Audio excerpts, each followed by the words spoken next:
Good evening, Australia. Welcome to the platform. I'm Michael Gazzilni. Love and best wishes to everybody all around the country. A really super fantastic show coming up. We've got Tony Ayres from Matchbox Pictures on the couch. We've got Brian Mannix from the Uncanny X-Men, yes, right back from the 80s.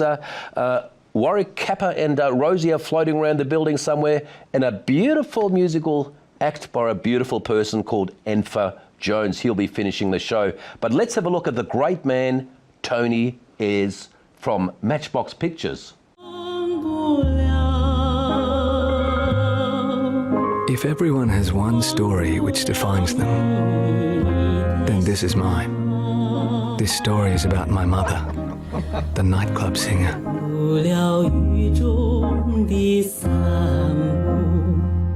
In 1964, my mother followed an Australian sailor to Melbourne. Uncle Bill. Not Uncle. Father. That was the year our lives changed forever. I didn't get a chance to tell you, but there's someone else living there as well. Hello. My mum moved in. Tony Ayres, thank you very much for coming on the platform. You're an amazing person, an acclaimed director, head of Matchbox Productions. Where did it all start? I guess I had a tricky childhood, which I ended up turning into a film. And one of the ways I responded to that was to just write things, like just, as a way of processing how I was feeling about the world. And from there, it was both therapeutic, but also I liked what I wrote and I started showing people. And so it kind of came from writing. And then I went to art school and film school and tried to channel that impulse into something I could make turn into a career. Tony, how was life as a young teenager when mum had an early departure? Was Dad coping well? I had an Australian stepfather, which is why I've got the name Ayres. Of course. Yeah, he was an amazing man, very gentle. He was a sailor. He came back after my mother died and basically looked after me. I lived in a house with him for 3 years, but he died when I was 14. God bless. So, I was kind of orphaned very early. And I think that's why you're so spiritually resilient and so humble and beautiful soul, because tough times, certainly tough times growing up. And you're behind so many spectacular and successful productions, but we never see the great man. Now, it's great to see you and be in your wonderful presence, because you're quite humble, aren't you? We see your names behind, all the great achievements, but born and raised in Australia? I was born in Macau, which is near Hong Kong. Amazing. Yeah, I came here when I was 3. Oh, okay. Yeah. So I've been writing stories about that, and very conscious that at the time there weren't many people writing stories about the Chinese experience in Australia. And so I felt like it was something that, a story that I personally wanted to tell, but that was actually important to tell. Yeah. And the Home Song Stories was like part of a trilogy of pieces. Like when I was at film school, the first thing I wrote was a piece called The Long Ride, which is a story of those 3 central characters who became the central characters in the film. And then I did a TV drama called Ghost Story with the same 3 characters, and then the third piece was the Home Song Stories, which was basically the story of the year my mother died and the trauma the craziness that was led up to it. And you were very young. How old were you? I was 11 at the time. So, it was, and what was amazing was that the film is a roller coaster. It's a big emotional roller coaster, and what was amazing was that everything that happened in the film was true. It was kind of this extraordinary opportunity to pour out a lot of stuff that had happened to me. But isn't it amazing? Then I had to sort of shape it and turn it into a drama that other people could understand as well. How old were you when you first started working on that? It was 10, 12 years ago. So I was in my mid-40s, early 40s when I started working on it. What did you do before this creative masterpiece, Tony? I mean, before you entered this exciting career? Because most parents always say to kids these days, "Oh no, do something. You know, don't do these creative things because you might not get a job." But we're not all as lucky as the great man Tony is. So, I was basically a student till my late 20s. Yes. You know, I went to university, then I went to art school, then I went to film school, and then I went back to university, then I went to another film school. I kind of wasn't sure what I wanted to do. Like, I was interested in academia. I was studying philosophy and literature. I could have gone towards an academic career. And then I studied visual arts, and I could have gone in that direction as well. But it was probably when I was always interested in writing, and I was interested in making pictures, and so I put the two and two together and went to film school, and that was probably when everything sort of coalesced and made sense. isn't it amazing how the universe sort of conspires and puts it all together? All the things we've ever done, Yeah. which we think aren't going to fall together, and they all work out. And if we didn't do this and that, and isn't it amazing? I try to tell friends of mine, you know, especially their kids these days, you know, who are a bit anxious about what they're going to do, that sometimes you don't have to rush into it, that you can actually take your time and go with the flow. Yeah, To really yeah. surrender to. Yeah. And Matchbox Box Productions, we see it, we hear it. I know quite a bit about it, but for our viewers, tell us about when the company was formed and what sort of projects you've created. Okay, Matchbox Pictures started, we have our 10th anniversary this month. Congratulations. So it started when I had a company with my partner called Big and Little Films, and then we had friends who were producers, and we just decided to all team up and form a bigger kind of company. And I think it was a time when there were a lot of small companies in Australia, like one or two people, and then there were a handful of big companies, but there was nothing in between. And so we felt like, you know, we wanted to give it a go, see what would happen if we formed something in between, so that we had a bit of a bigger market presence. And the experiment was entirely successful. Like within 18 months, we had an approach from NBC Universal, Yes.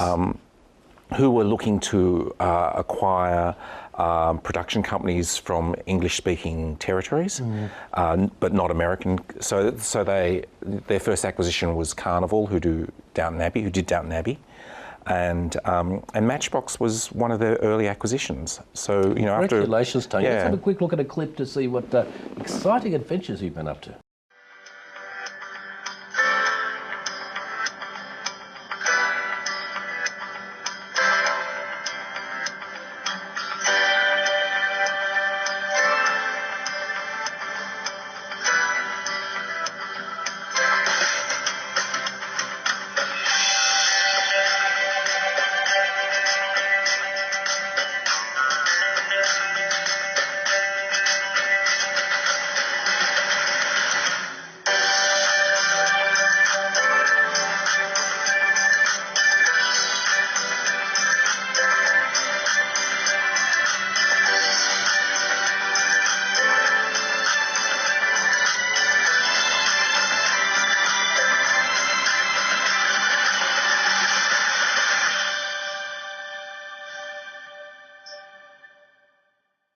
That's amazing, Tony. So many award-winning productions, and name some of the wonderful work you've created.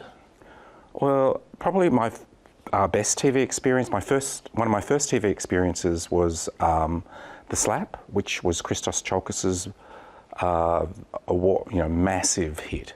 You know, it was such a massive novel, and we got the rights to adapt it to TV, and it was, you know, incredibly successful. Like, it got nominated for International Emmy and BAFTA. It sold all around the world, got remade in America, and it did very well in Australia. It won everything under the sun. So that was a great experience. But before that, you know, like I did a comedy series with Rebel Wilson called Bogan Pride, which one of your guests, Brian Mannix, was in. And I've directed some TV as well. And then the Matchbox thing, you know, after The Slap, you know, I've done a show with Brian Brown and Sam Neill called Old School. I worked on a kids show called Nowhere Boys, which actually won an international Emmy a couple of years ago, and that it's just filming its 4th season at the moment, and actually had a feature film spin-off as well. I have, and I created that, and I created a show called Glitch, which is about to do its 3rd season. How does it all work? So once something's produced, is it then presented to the networks, or do the networks come to you, or how does it all work to simplify? Well, it's a long process. Every TV show, especially in my area, which is the scripted in drama, takes many years to, going from the idea to pitching it to a network and getting them involved, and then developing it with. You usually develop with the TV station. So you have to have very clear and good reasons for why you want to make something. Like you can't rely on your past, or you can't rely on your track record. You've got to actually stand for the work itself. Indeed. Well, you certainly stood for that wonderful movie you made, and I suppose there's got to be passion within. Yeah. You have to feel passionate about what you do, because everything takes years, and everything involves like millions and millions of dollars. So and there are so many pitfalls and obstacles along the way that unless you feel as though it's something you really are prepared to dedicate yourself to, it's usually not worth it. One last question, Tony. What are the plans for The Great Man over the next 5 years? I have been starting to look internationally. I've got some early shows in development with some international broadcasters, a couple in America, a couple in England, and there's a film in America I'm keen to be involved in. So like I've worked entirely in Australia my entire career, but I feel like unless I give it a stab now, it's probably going to be too late. So I'm looking overseas. I really appreciate coming on our show. It's a great honour. Thank you so much. It's a pleasure. It's a pleasure. I really enjoy listening to you, and I'm sure the viewers have. But thanks very much, and you teach us a lot. And thank you very much for watching. We'll be back very shortly with funny man Warwick Capper. Don't go away.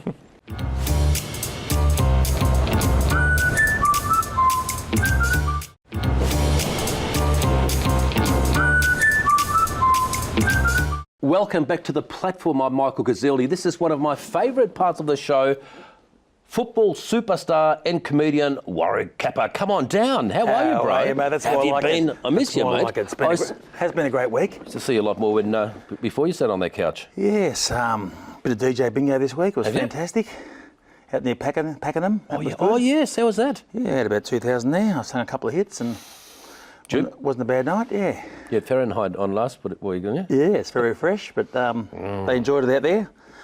It's a fair way out there. Oh, they love you there. It was worth it, yeah. All that way, All the Moccasin Brigade. The Moccasin Brigade. It's fantastic, I fitted in beautifully. Well, let's have a look at last week and all the excitement you created around Melbourne and Australia. Well, welcome to another episode of Warwick's World. This week, out and about on the way to Pakenham.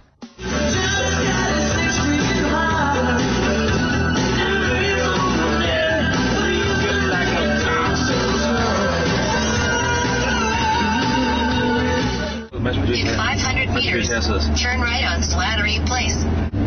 In 200 meters, turn left on Slattery Place. Then turn right. In 100 meters, you'll arrive at Cardinia Club. We can't wait. That'll go for a cool 700. Yummy. Let's go and do some DJ magic with Warwick Capper. DJ Bingo. Bingo! Warwick Capper here, in case you've been living on Mars with a beautiful, beautiful coxie. Beautiful Lou Richards, niece. She's the manager of the great club. What's the club called again? Cardinia Club. Cardinia Club, one of the best clubs in Australia. At Pakenham. She's the manager. Come in and tell them Louis sent you, and she'll stick it right up here. No, she won't. She'll look right up here. And why do you reckon I'm working here? I'll tell you exactly why. With Warwick, money. The only thing that would bring me here. Not him, just money. And Coxie, I learned like a brother right from Tasmania. I know that. Who knows Coxie from the Roxy? He's been out 40 years this way. First DJs in Australia. I was. And I'm his apprentice.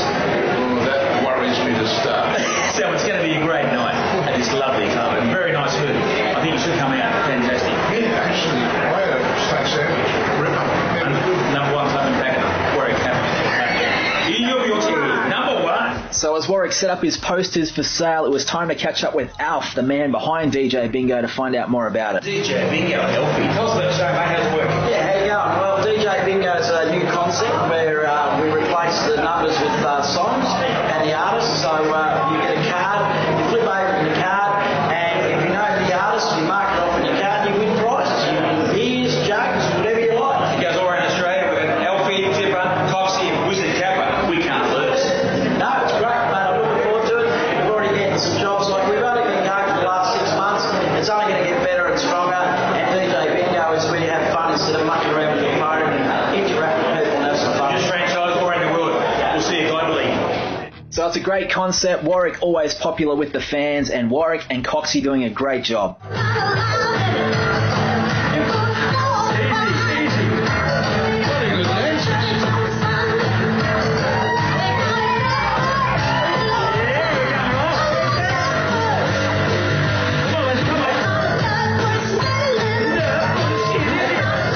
Yes, Warwick showing us that he's got the moves like Jagger as well. A lot of photos with the fans after the event. A fun night had by all. And of course, Married at First Sight. Everyone watching that, including us. And then this ad came on TV. Jody.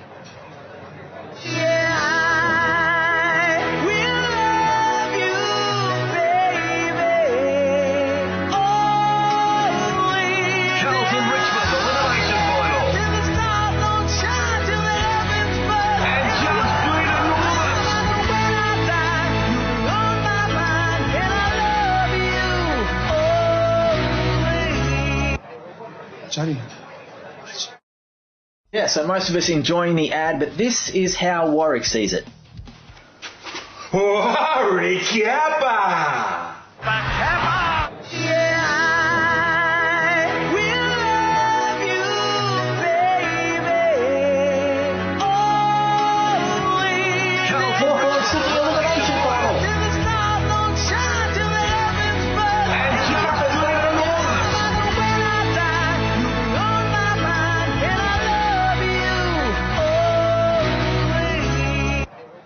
Kappa, legend. You're a very attractive fellow, aren't you? That's how the ad's done. Chris who? Not Chris Kappa, Warwick Kappa. What an ad, eh? What a great ad. Football superstar and comedian. Thank you, mate. How about DJ Bingo? How good was that? Bro, that's so much fun. How come you don't invite all us to come along and watch? Next week you can come. What about Elf? Elf's had that much plastic surgery. When he cries, the tears run down his back. He's like Sam Newman's cousin. He's fantastic, Elf. And what are the plans for the next couple of months? Any more exciting things? Well, the footy starts this weekend, so I can't wait. Let's go Sydney. It's going to be a ripper. We've waited 6 months. The footy starts. I'll be there. I'm doing a talk this week at the game, so looking forward to doing that. Then I've got Bucks Night on the beautiful Yarra River. Warwick, thank you very much. You are everywhere, bro. You're you're a friend to Australia. Thanks very much This for is coming Warwick on. Kappa for the platform. And Warwick's. And we've got a great man coming up. You met him in the green room. We love Brian. We love Brian Mannix. Brian Mannix from the Uncanny X-Men, if you're My apprentice. old enough. Fantastic. Coming up very shortly. Mini Looking me. exciting to it.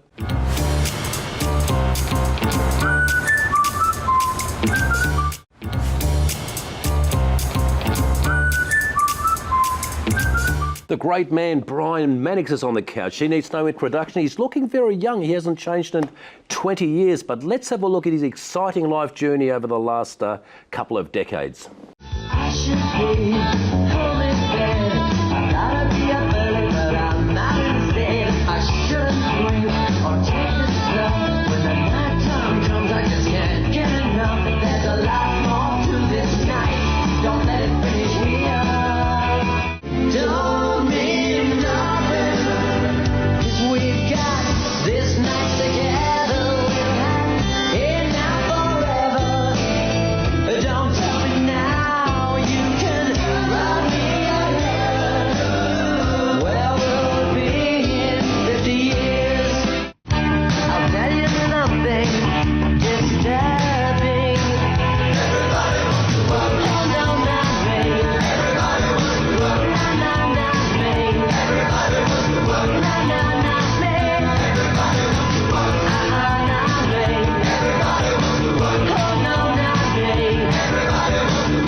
Brian Mannix, thank you very much for coming on the show. What a great honour. I'm a big fan.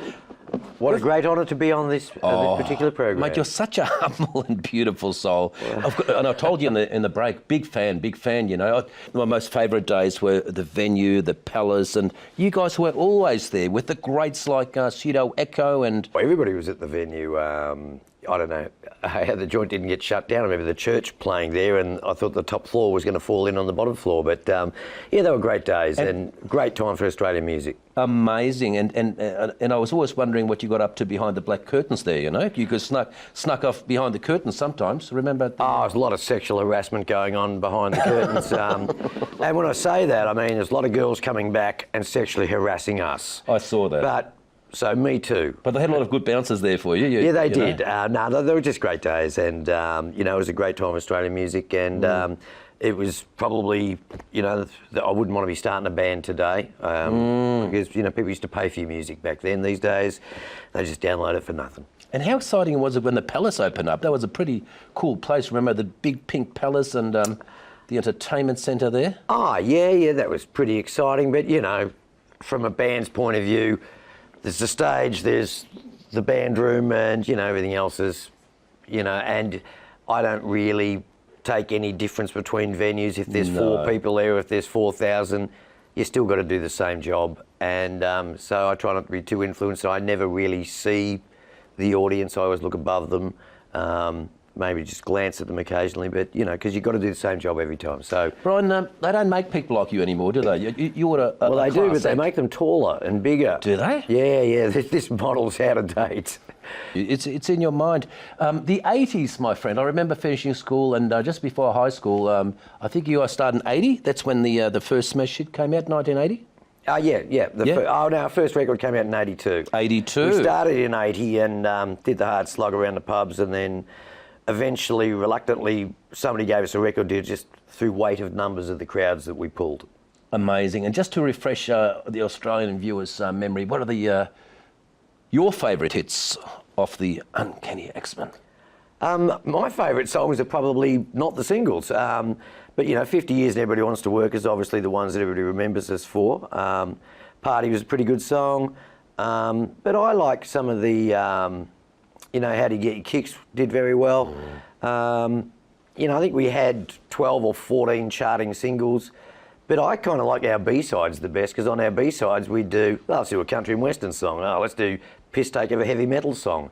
And I think the Uncanny X-Men's B-sides, we just relaxed and we just had fun, and they were, to me, a lot more fun, and they're my favourites.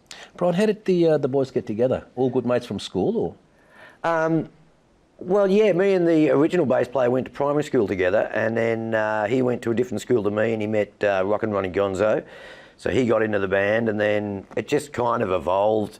But we, you know, basically just a group of friends, and then people joined and left along the way. So yeah. 87's when it all sort of you decided to go your own ways. Yeah. What was the discussion in the when you guys got 87 together? was the end of the 80s. They talk about decades starting in, you know, 80 to 90. They don't. And 87 was the end of the 1980s, because 87, the stock market crashed, Countdown finished, radio decided they were going to be adult-orientated rock. Now, what a load of crap that is. Adult-orientated rock. Rock is about youthful exuberance and, you know, just doing stuff. Adult is the opposite of that. So adult-orientated rock. So we got all this crappy Michael Bolton and Phil Collins crap. That was the death of the 80s. Everybody stopped having a lot of money because the stock market crashed. Countdown finished.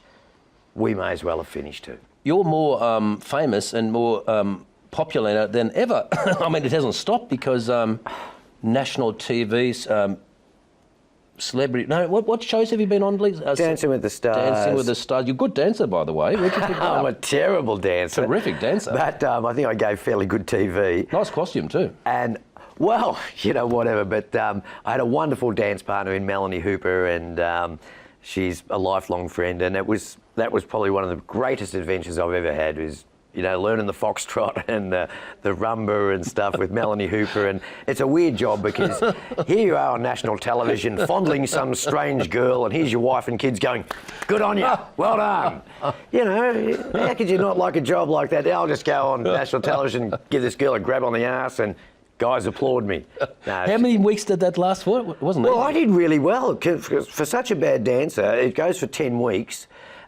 Week 8, I got kicked out, so I had week 9 off, and then came back for the grand final where I got to do the cha-cha with 3 sexy blondes. And it was fantastic. And I think they roped you onto Apprentice as well, didn't they? A Celebrity Apprentice? Yep, Apprentice. Apprentice was, well, that's a whole different kettle of fish. Apprentice is a... It cultivates the worst in human nature under the umbrella that we're raising money for charity. But really, all I want to do is see people crack 'em, cry, scream, and bitch amongst each other. And they do things like wake up at 4:30 in the morning to do nothing. If you're an actor and they treated you the way they did on that show, you'd be on strike saying, no, you can't do that. But because it's a reality show, they get away with it. That show Unreal that's on Stan, have a look at that, because it's not reality TV, it's manipulative TV. Whereas Dancing with the Stars, they wanted you to be good. Celebrity and Apprentice, how am I going to beat Prue McSqueen? She's had 3 arguments, she's cried 5 times today.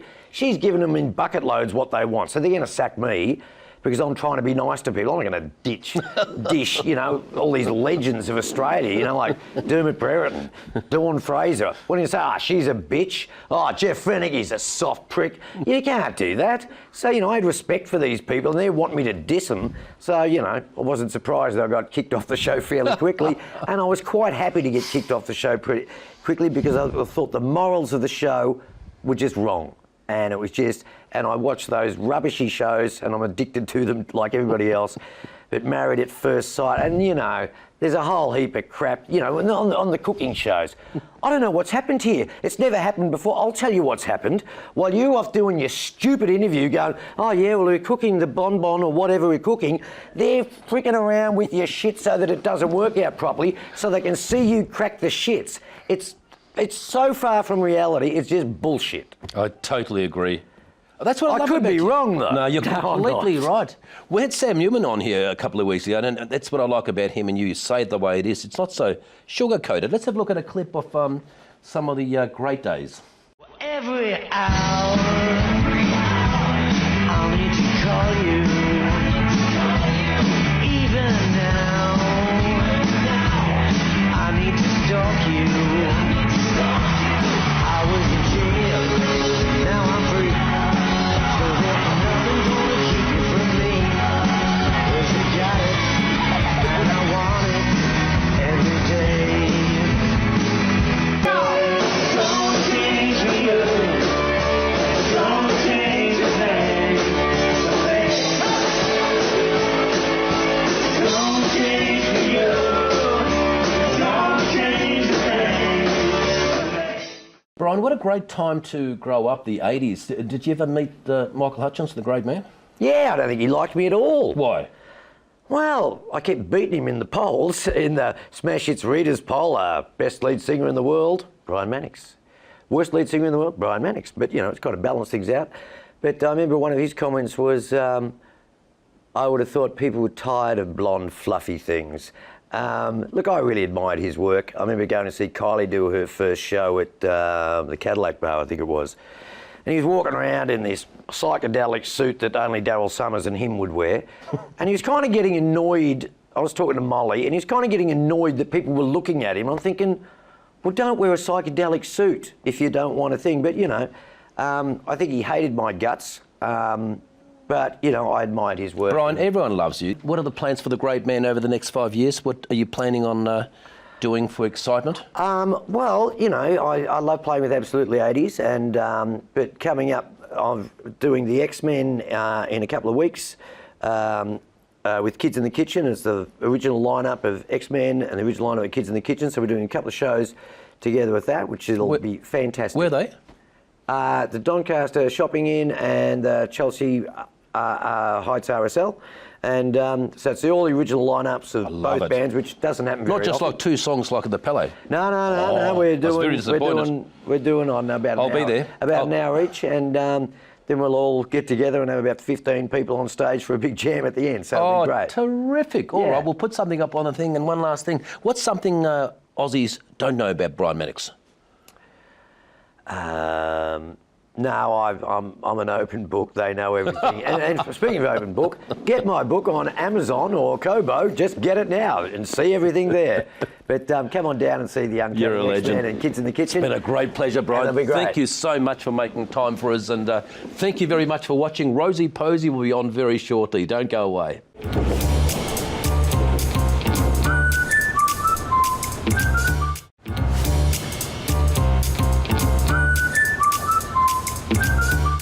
Welcome back to the show. I'm Michael Gazelnia. Thank you very much for all your emails from all around the country, and we've had some great emails about Warwick, and we've had lots of emails about Rosie Faraci, and she's been around all around Melbourne, and fantastic, Rosie, to have you on the couch every week, because a lot of people like myself don't get out that much.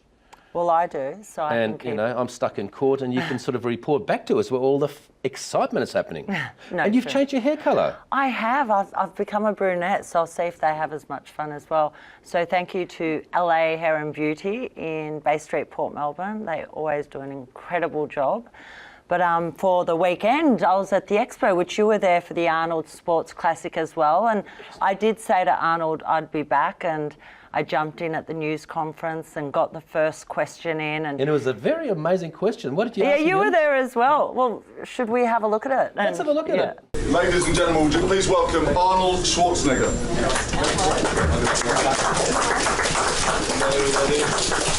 Look at this team. Everyone just comes up here. That's fantastic. Well, Arnold, welcome. Hey, Tony, how are you? Good to see the middle next to the boss. How are you? Yep, good to see you. Your fitness crusade has impacted so many lives so far. Have you thought about approaching the governments and implementing it into the schools? I'm not that familiar with Australia, but I mean, I'm very familiar with the United States. I was the chairman of the President's Council on Physical Fitness and Sports under the Bush administration. Herbert Bush, that was in the 90s. And I traveled through all 50 states and did exactly that. Make sure that you have more physical education classes in the schools, more sports programs, and now also I'm leading one of the main after-school program organizations in America.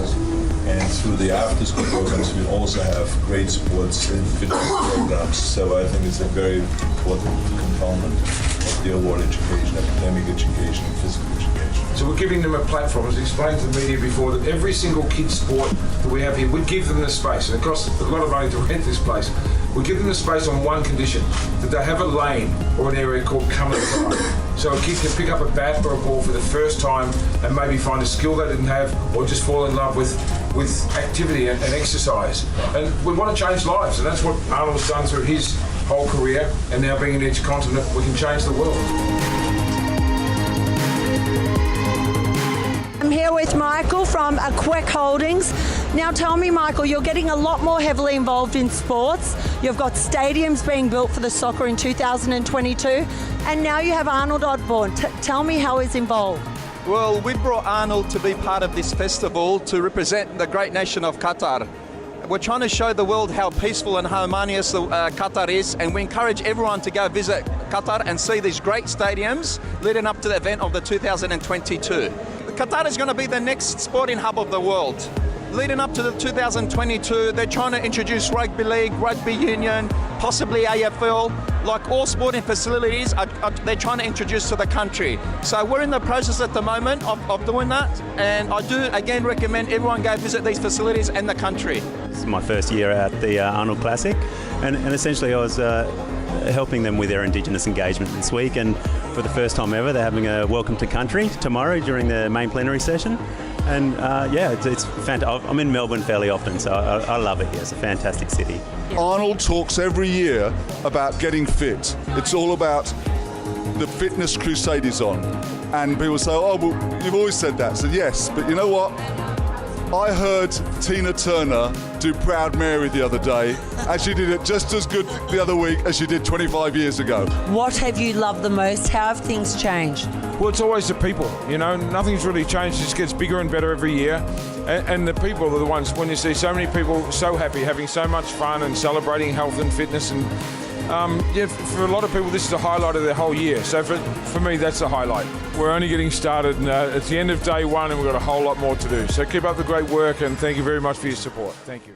Rosie, what a super fantastic weekend. I had the day off and I just rocked up and I didn't end up going home. I know, it was such a good weekend, and to see Tony there and Max, like they're so passionate about being involved with the event. And it's such a small world because these are all our friends, you know. Max has been on the couch, Tony Doe has been on the couch, you know. It was a really great weekend because we all stayed down there and we know everybody. Like, we don't need to go far to have fun, do we? And next weekend, you'll be seeing the footage from Cochlear Furniture. So as you know, we love this furniture, and I did the shoot with Sally Cooper and Lorena Fleur, which I'm sure all the boys will love. It's a bit of a sexy shoot. So thank you, Cochlear Furniture, for letting us use your showroom. And I mean, look at it. And Tony Doherty has it in his office as well. Wow! So, yeah. And you've got the Grand Prix coming up. I do. This week I'm going to all the events for the Grand Prix. The Johnny Walker is probably one of the bigger ones, so I'm looking forward to that. Melbourne, definitely, March is its busiest time of year. Yeah. And then I'm off to LA, April 5th. Oh, Rosie, we all want your life. Thanks for coming on. A pleasure. And thanks for watching, everybody. We've got a really amazing musical act coming up very shortly by a great young man called Nafar Jones.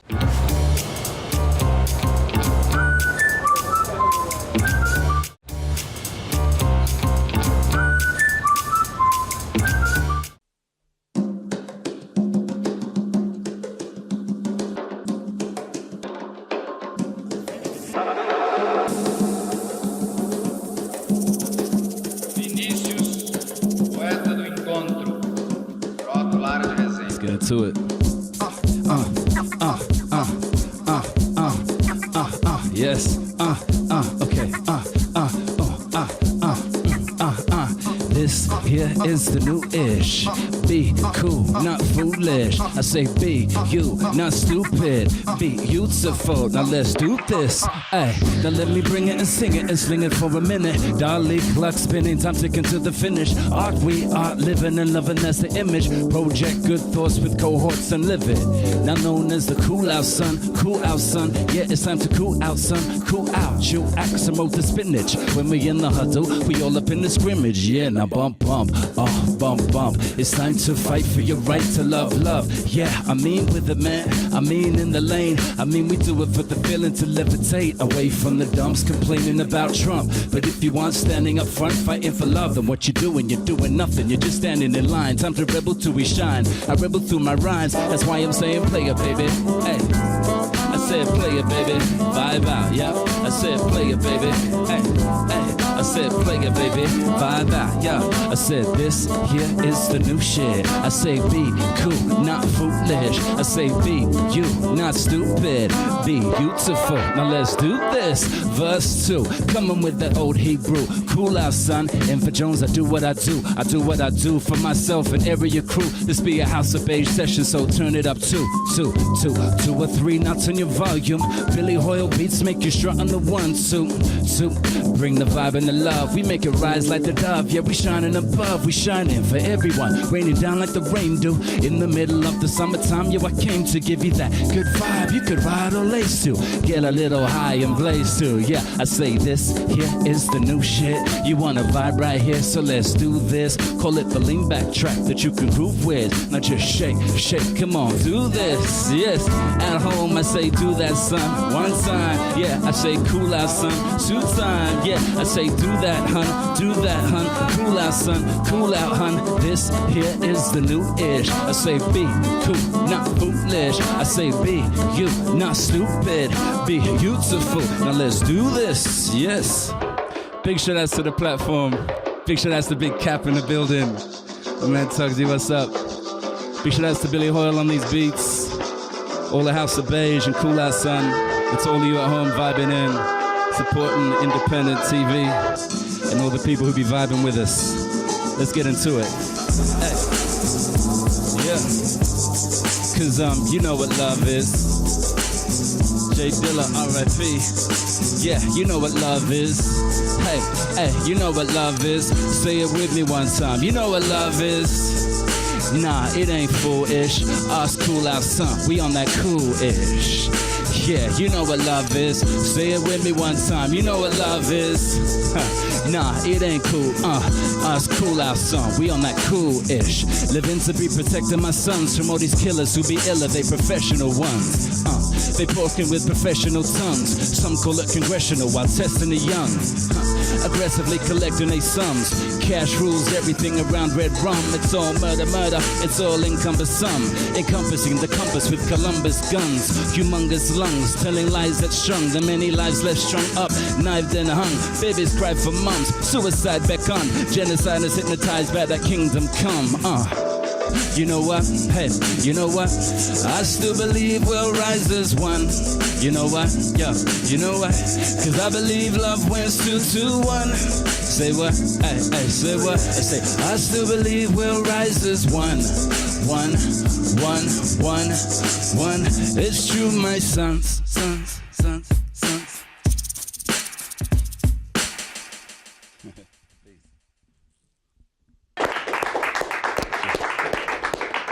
Info Jones, thank you very much, bro, for coming on. Pleasure. You're amazing, bro. I felt your energy before. It's such a beautiful energy. You know, sometimes people don't even need to talk. You know? I wish I didn't. No, but you're a beautiful, you've got a beautiful voice. Just relax and enjoy and meditate, bro. There's not too much to say. We know you're a beautiful soul and a very great talent. We might start off, actually, while you're meditating. Yeah. To look at two real highlights of... to introduce the great man. Are we going back in time? Sure. Girls, eating Tim Tams in your gym chairs, good one. Look what I find for you, Nancy. I'm fine. 3 wishes. Girls, we've got company. I wish you dressed up for us. I wish you were on the other side of the world. Oops. You better wish him back. Go for Vladivostok. On its Tim Tam, what more could you want? Karma. What goes around comes around, right? Right. How you treat people is how they'll treat you back. Disrespect them or nothing, they're gonna slap you back. Yeah. Sometimes it hurts, and that's bad karma. Watch out. How am I supposed to be negative? How am I supposed to love for the push and shove? How am I supposed to breathe up for the last degrees? Well, I guess I'll have to say you're pretty proud that I'll be okay. And for people just love you. You just appeared from nowhere. Where did you come from, bro? Are you like God sent or something, like an angel? I'm my mother and father's child.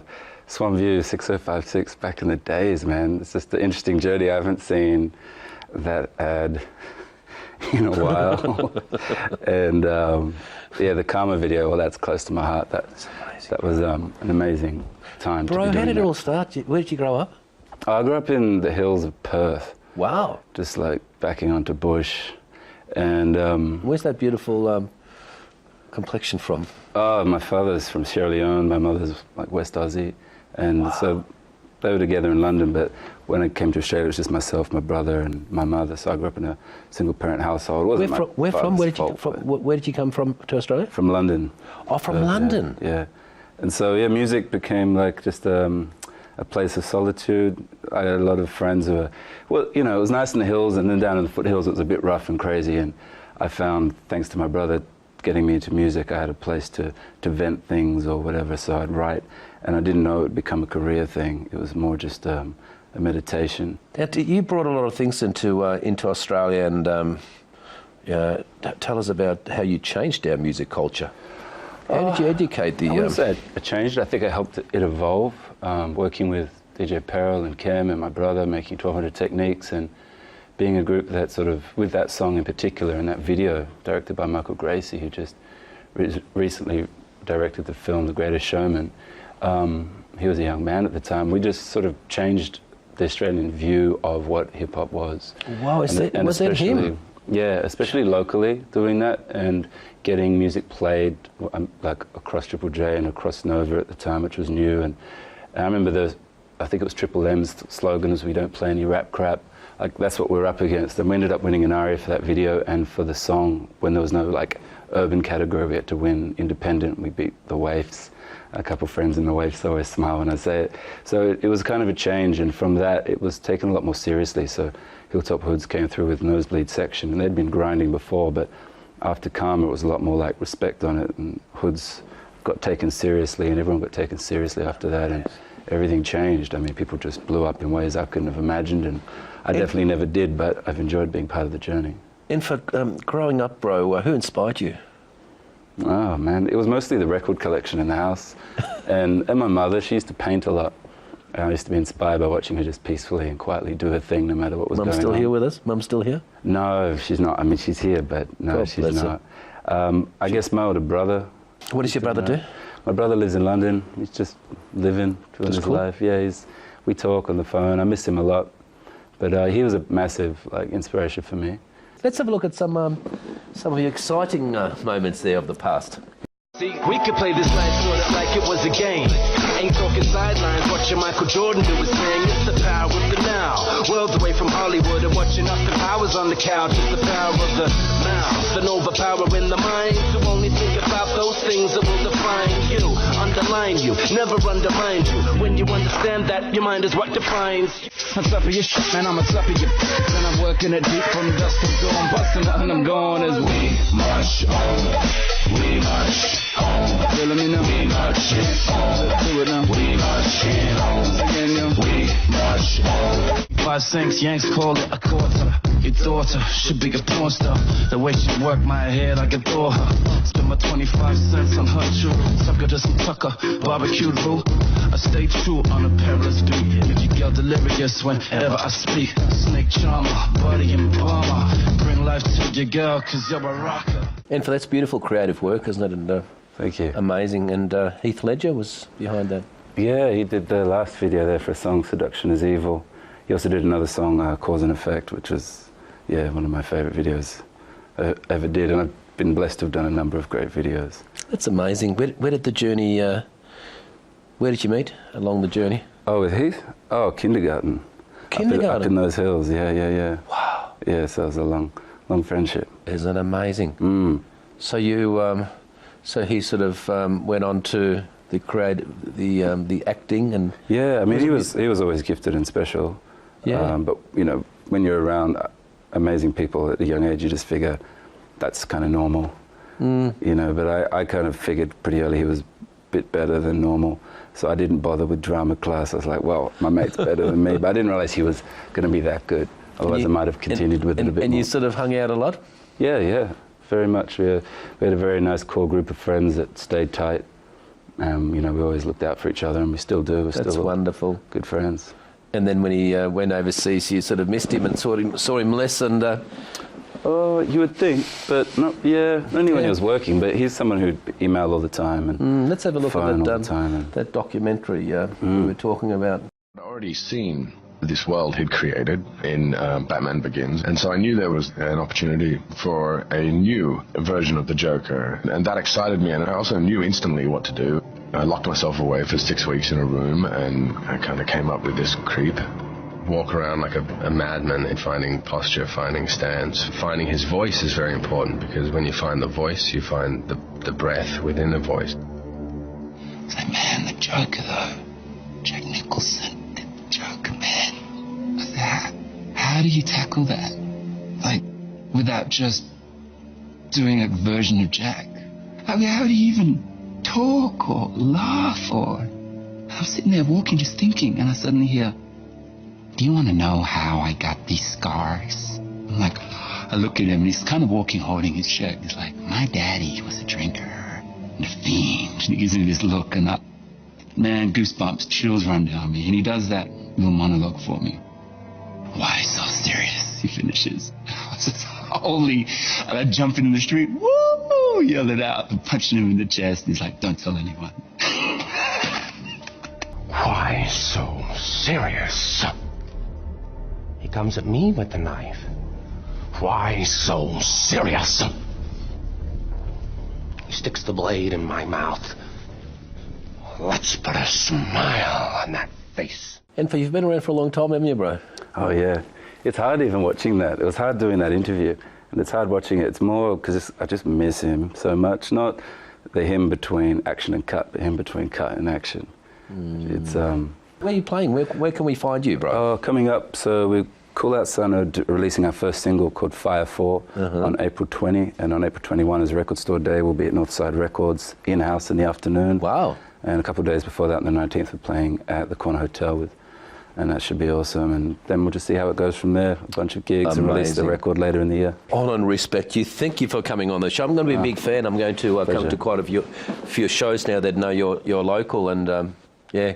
Thank you. Great performance. And viewers, thank you very much for the pleasure of your company. We've got an exciting show coming up next week. Make sure to check our social media and have a beautiful week. Good night, everybody.